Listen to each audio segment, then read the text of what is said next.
এক ভাই প্রশ্ন করছে, জুমার খুতবা আরবিতে হবে নাকি বাংলায় হবে?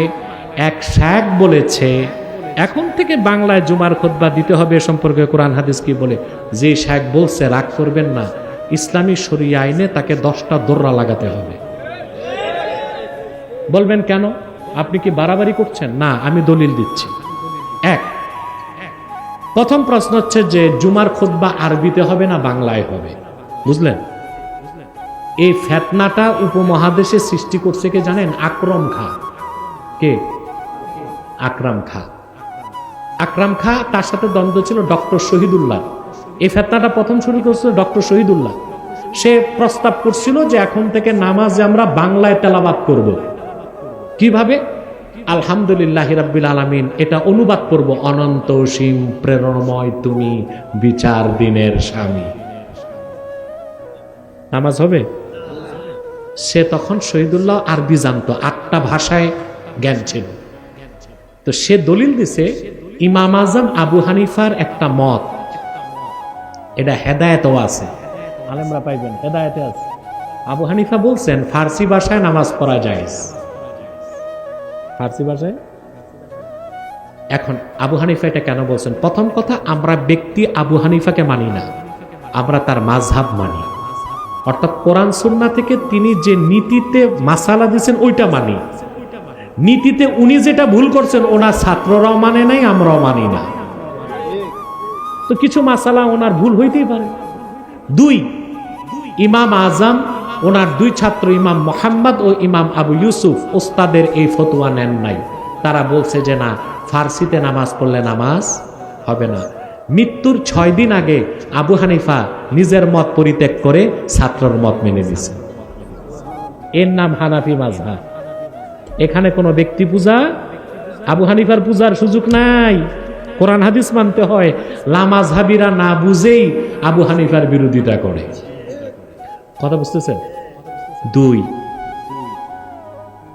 ফার্সি ভাষায় নামাজ চলে, এটা ইমাম আজমের মুফতাবিহি বক্তব্য না। ডক্টর শহীদুল্লাহ ওই মত ধরে সে প্রচার করতো ফার্সি চললে বাংলায় চলবে না কেন।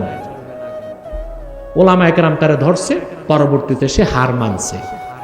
ওই ধরনের ফেতনাবাজদের অনুসারীরাই বাংলাদেশে এখন প্রচার করতেছে খুতবা হবে কিসে? না, হবে না, চলবে না। কারণ 1 নাম্বার দলিল, যোহর নামাজ কয় রাকাত ফরজ? জুমা কয় রাকাত? ওই 2 রাকাতের বদলায় খুতবা।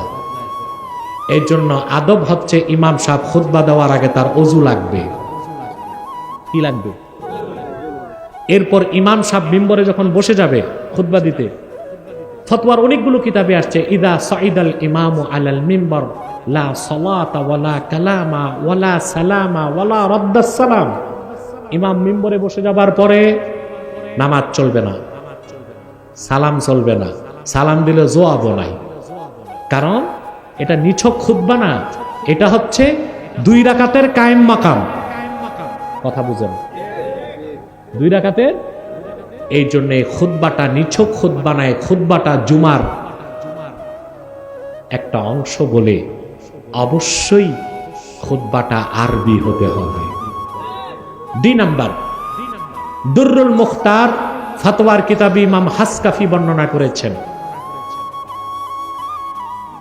তাওয়ারুসুল মুসলিমিন, মুসলমানদের যে তাওয়ারুস বা প্রচলন, সেটার অনুসরণ করা ওয়াজিব। অনুসরণ করা কি? 57টি মুসলিম রাষ্ট্রে জুমার খুতবা হয় মুসলিমদের কাছে। মুসলিমরা, মুমিনুন মুসলিমুনরা জুমার খুতবা দেয় আরবিতে। এটা হচ্ছে তাওয়ারুস। এটা কি?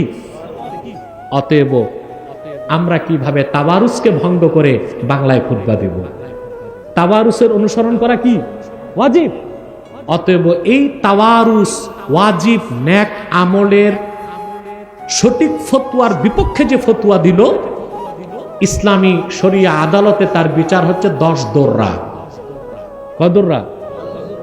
যেহেতু ইসলামী শরীয়তে দোররা লাগায়েন না, অন্তত ধমক দিয়েন যে এইরকম ফালতু ফতোয়া দিয়েন না, সমাজে ফেতনা সৃষ্টি করার জন্য। হ্যাঁ, আরবি খুতবা সবাই বুঝবে না, তো ইমাম সাহেব তো 1 ঘন্টা ওয়াজ করে, বাংলা ওয়াজে তো আরবি খুতবার বিষয়বস্তুটা বুঝাই দিলেই হয়। বুঝতে পারছেন কথাগুলো?